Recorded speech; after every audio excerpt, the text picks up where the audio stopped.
ইদানিং মেয়েটার স্ট্যাটাসের নিচে হ্যাশট্যাগে ছেলেটার নামের 2 অক্ষর ঝুলে থাকে, আর মেয়েটা থাকে ছেলেটার ব্লক লিস্টে। প্রেমিকা হওয়ার দায় মেয়েটার এই শাস্তি হয়েছিল। ছেলেটা গম্ভীর স্বরে বলেছিল, আমার হিসাবে প্রেমিকা ব্লক লিস্টে। ভার্চুয়াল নয়, বাস্তব আমিটা তোমার। বছর 1.5 আগে ছেলেটার হাত ধরেই মেয়েটার কবিতার জগতে প্রবেশ। এক ঘুরে ফেসবুক মেসেঞ্জারে ছেলেটার নক।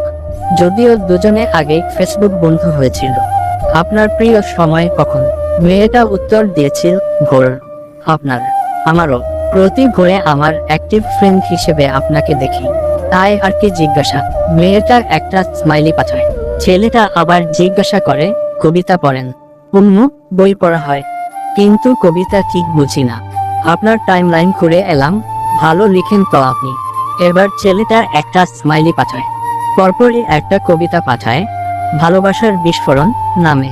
কবিতার নিচে ছেলেটার নাম, তার নিচে সেদিন ভোরের একটা সময় আর লেখা, অমর 21 হলো দাবি। মেয়েটা কবিতা পড়তে গিয়ে বুঝতে পারে ছেলেটা সায়েন্সকে কেন্দ্র করে প্রেমের কবিতাটা লিখেছে। Big bang theory. মেয়েটা উত্তর দেয়, আমি যে কমার্সের ছাত্রী, কি করে বুঝি বলুন তো। ততক্ষণে ছেলেটা অফলাইন। এরপর প্রতি ভোরেই তাদের কথা হতো। মেয়েটা একসময় আবিষ্কার করে অসম্ভব মেধাবী ছেলেটা নিজের জীবনকে পুরোটাই সাদা কালো করে রেখেছে। একটু একটু করে ছেলেটার জীবনের গল্প উপলব্ধি করে। মেয়েটার মন দ্রবীভূত হয়, আর ছেলেটা আস্তে আস্তে মেয়েটাকে রুদ্র চেনায়, জীবনানন্দ বোঝায়, বিনয় মজুমদার আর শক্তি চট্টোপাধ্যায় শোনায়, এবং আরো আঁকিয়ে মেয়েটা ছেলেটাকে রং চেনাতে চেষ্টা করে। মেয়েটার ইচ্ছা করে তার প্যালেটের সমস্ত রঙেই সাদা কালো ছেলেটার জীবনে ছড়িয়ে দিতে। ছেলেটা ভীষণ উদাসীন আর মেয়েটা অদম্য লড়াকু।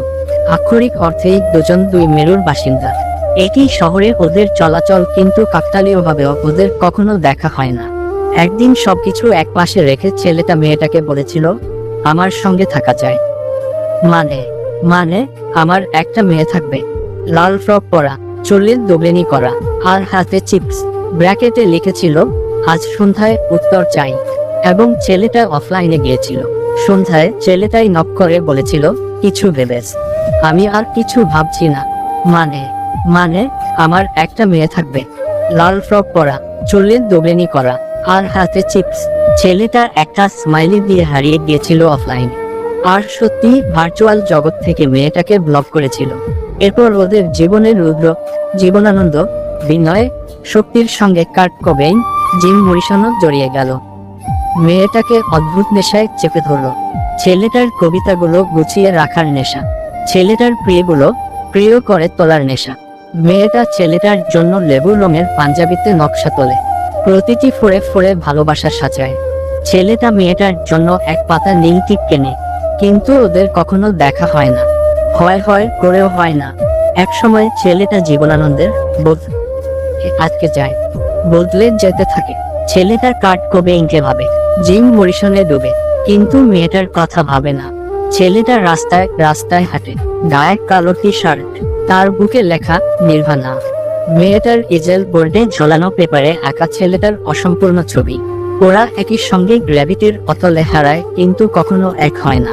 মেয়েটা তবু অপেক্ষা করে তিমির রাত পেরোনো কোনো এক ভোরের। মেয়েটা ডুবে থাকে জীবনানন্দের তিমিরহননের গানে।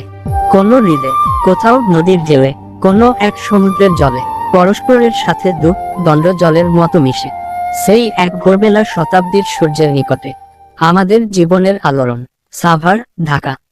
ভালো লাগলে এই চ্যানেলটা লাইক, শেয়ার, সাবস্ক্রাইব।